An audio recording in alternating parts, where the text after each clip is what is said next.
I don't think he'll have 18 more months if it carries on. So I think that's fair to say. Wayne, it's almost like Ruben Amorim knew we were back recording on Sunday night, and he's had a bit to say in his press conference, hasn't he? Of course, Manchester United drew 1-1 at Leeds, and at the end of the press conference, he was asked about the board and if they had confidence in him, and some of his quotes are quite interesting. He said, "I came here to be the manager of Manchester United, not to be the coach. That's clear. I know my name isn't Tuchel, Conte, it's not Mourinho, but I'm the manager, and it's going to be like this for 18 months or when the board decides to change." What did you make of the comments? It's strange, interesting. I think his choice of words is very, decisive, confusing. Because if you're a manager or head coach, I don't know what his title is as a head coach, I think. And I think he speaks with a confidence and a authority that he knows he's going to be there and he's going to remain the manager. And that's the only reason I can assume he speaks with that belief, because the last two games have not been very good, and so I think it's quite confusing. I'm confused with the words he said. I think that level of confusion can come because obviously it is his second language, so there's always going to be like some things lost in translation, I think, when he's trying to get what he wants out. But I also think that if he's saying he came to this club to become a manager, he should have brought that up when he got signed in the first place, because a lot was made when he first got the appointment that he was going to become Man United's head coach rather than manager. It was like a lot was made of it. And secondly, I think what's happened here is he's been appointed by Omar Barada, and I think ever since Jason Wilcox has come in, Barada's probably given him a set of promises that Wilcox isn't acting on. And I think one of the stipulations was that, I think it was in the last press conference, where they said that they're not going to be buying players based on this system. They're just going to be buying players based on what they think is good for Manchester United. And he wants players for this system. And there was a bit in the other press conference where they were like, why is it taking you this long to adapt? And he didn't want to answer it as well. But I just think he said 18 months. I've got 18 months, and that's when his contract ends. I think he's trying to get himself sacked. Yeah, no, but I think you need to earn the right. You need to earn the right to be able to dictate exactly what happens at a football club, especially a football club like Man United. And if Guardiola comes into Manchester United, for instance, I don't think anyone would question what players he wants to bring in or the system. And I just think for Amorim, and I actually feel for him a little bit, because the squad is not good enough. I said this last week. The squad's not good enough. The players he's got on the bench, young academy kids who it's great to see them on the bench, but are they ready at this moment in time? And it's very difficult to put young players onto a football pitch when the squad, the team is not very good. And so I feel for him a little bit, but he's not Pep Guardiola, he's not Jurgen Klopp. He hasn't got that history or that background, so I don't think he should be speaking with that authority in what he is. And I just think the words he's saying are very confusing to me. Well, there was another thing as well where he was saying like, if you can't handle the Gary Nevilles of this world, then you shouldn't be at this club. And obviously he's talking about like, pundits influencing people at the club, whether it's the board, the players, or whatever, the staff in general. But it's like, there's a very easy way to silence pundits, and that's to win football games. Well, I could sit here and say, okay, well, Manchester United played very well against Wolves, and they played very, very well against Newcastle. So is that what? Is that what you think? But is that what the players want to hear? Is that what the manager wants to hear?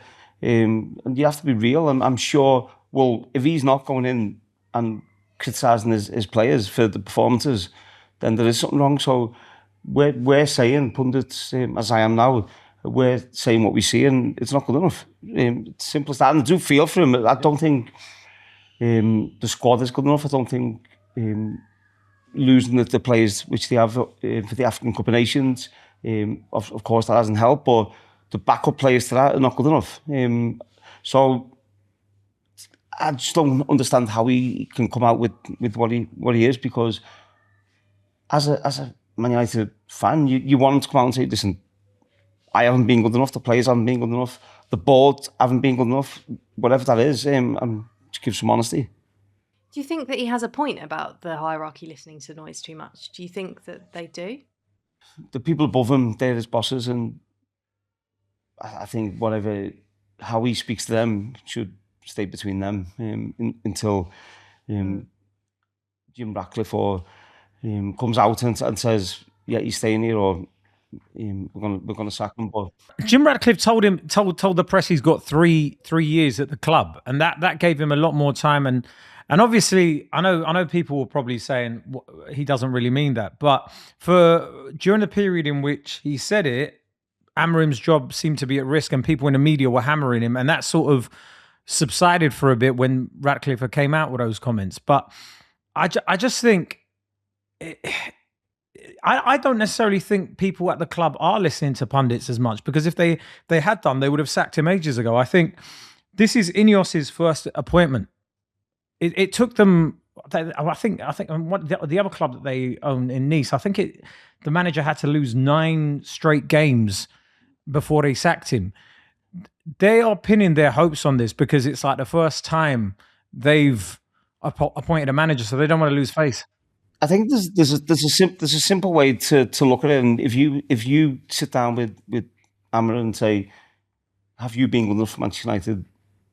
And if he gives you an honest answer, then he's going to say no. If you sit down with the players over the last 2-3 years, have you been good enough? They're going to say no. So they're getting criticised for not being very good, and we see it. Everyone sees it, so you can't hide it. I'm not going to sit there and say, oh, do you know what? Bruno was brilliant, or and Mbeumo was brilliant.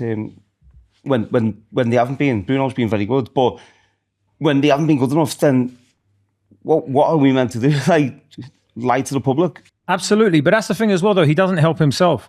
I mean, he does come out in press conferences and say, "Yeah, I'm not doing." He said something in the press conference where he said, "Oh, believe me, outside the pitch, I am doing an amazing job. It's just on the pitch where I'm not doing it." So I don't care what you're doing in the canteen. I don't care what you're doing at Carrington. I care about what's going on the pitch. People who are connected to the football club, they do care in terms of what happened off the pitch, because Manchester United was always known to be a family club. So I think the people connected do care in what is happening off the pitch, but I don't really see that myself. That it's going great. I think it's getting better to where it has been over the last few years, and certainly on the pitch is not good enough. The thing that's really intrigued me is why he's done it now. Is it because it's obviously the January transfer window? He also mentioned, or he kind of suggested in his press conference, I think it was on Friday, where he said something about there's not much dialogue, or he didn't say it outright, but he suggested there isn't much dialogue about adding to the squad this month. So do you think it's to try and get more players in? Yeah, I think it's a difficult job. He's going through a tough moment with the squad, with the team, with results. And you're trying to find a way, you're trying to find answers, you're trying to get more from your owners above to bring and try and help the team. So, as I said, listen, I do feel for him, because we can criticise him all we want, but I just don't think that group of players are good enough. What do you think, Kay? Do you think, what is he trying to achieve? Honestly, I think with Ruben Amorim, he's very emotional, and I think when he's going through it, he can't hide it. But it was the last question in a press conference as well. It wasn't at the beginning. That's also what was interesting, I thought. No, absolutely, yeah. And I think if you are trying to leave, go full Conte. Do what Antonio Conte did and just go in a press conference and make things clear. I don't think he's trying to leave. I think that's a pressure which he's feeling, and it's tough. It's difficult. It's a massive football club, and I think we probably forget he's a young man. He's still 40, 41. So he's young. He's still trying to learn and gain that experience as well.